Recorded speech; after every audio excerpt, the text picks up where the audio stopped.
So you just told me your guys' commercial and industrial rates as a bricklayer. What about the non-union side? Why are they working with them, in your opinion? In my opinion, is because where they found work. On the commercial side, a guy might have seen an interest in being a bricklayer, liked it. It's very artistic. There's lots to be said about working outside, out in the fresh air, and being able to drive by it all the time and say, hey, I worked on it. And so it's whoever will hire you. And there's lots of non-union contractors out there that hire and employ bricklayers. At the same time, a lot of those smaller contractors or those non-union contractors, they don't have the health and welfare and they don't have the pension.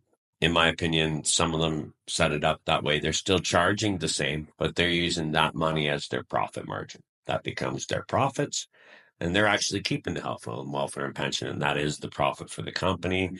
Whereas as a union member, the contractor has to build that into their cost, and you're making sure you're taking care of the member and his family for their health and welfare, and the kids can go to the eye doctor and the kids can go to the dentist. And mom and dad are going to be okay at the end that there's a pension in the future for retirement.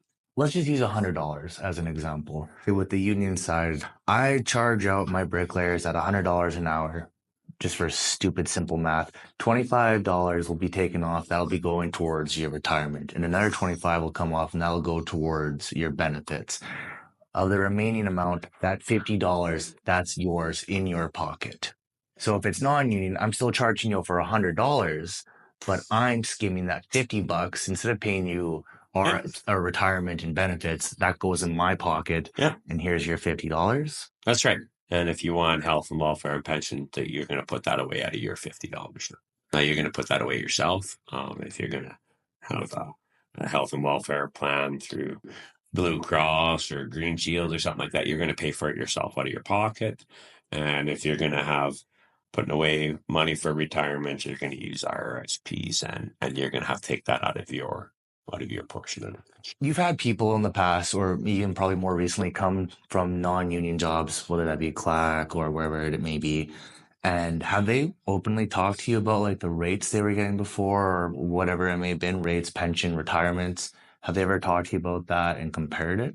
Yeah, that, and we see the ads online all the time. So on Indeed or on CRA's website, you'll find the advertisements for different contractors out there looking to hire bricklayers right now. A lot of them don't go over about $38. That's journeyman rate? So a lot of them for their actually for that's above journeyman rate. That's actually what they're advertising for the supervisors right now, that they're trying to hire a bricklayer or foreman at $38. And what would your guys' rates be again between, let's say, journeyman and a foreman In position? the commercial sector, journeyman's rate currently right around $43, and the foreman's rate would be about $47.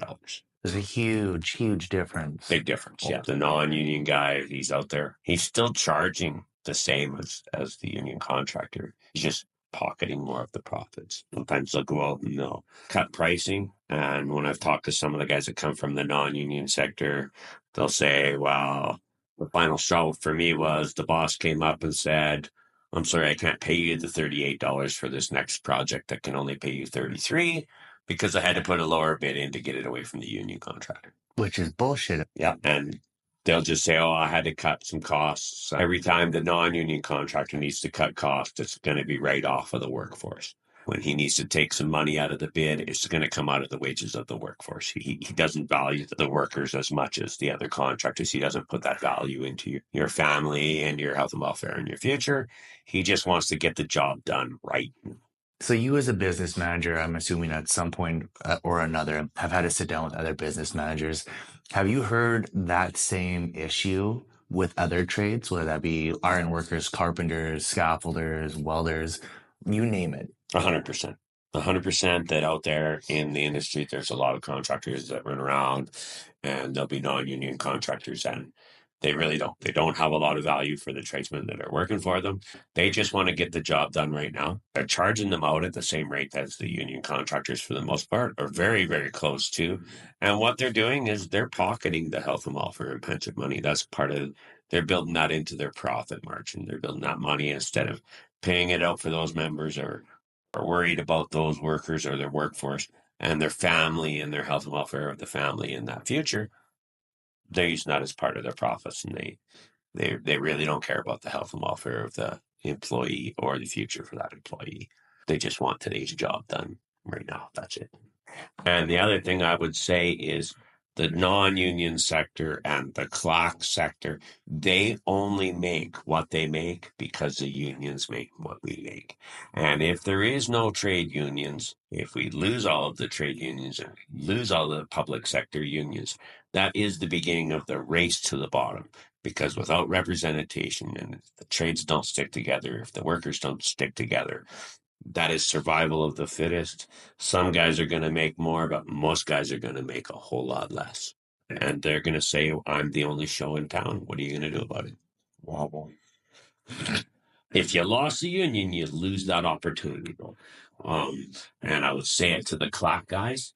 The clock guys only make what they make because of what the trade unions make. So every 2 years or every 4 years, when we renegotiate, when we bargain our contracts, we set the bar, and then everybody else tries to catch up to the bar that we set.